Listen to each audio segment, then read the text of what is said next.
Hello everyone and welcome back to my YouTube channel with another useful and informative video which is about how to fix account services unavailable.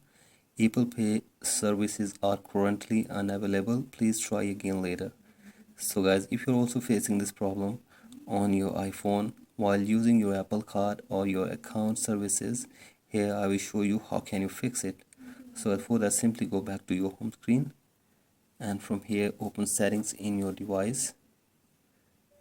And from here you have to scroll it below, and from here tap on general, and from here you have to check your software update.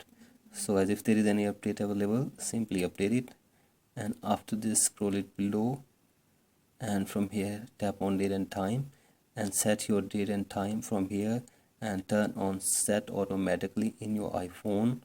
And after this go back and tap on language and region and select your country or region according to your debit or credit card or the country where you are living right now. So as after this go back and tap on VPN and device management and check if there is any connected VPN in this device. Simply disconnect it, and after this scroll it below and tap on transfer or reset iPhone. Tap on reset and reset network settings in your iPhone. So I simply reset network settings, and after this hopefully your problem will be fixed. So that's it for today's video. Hope this video helps you. Please like and subscribe to my YouTube channel as well. Thank you.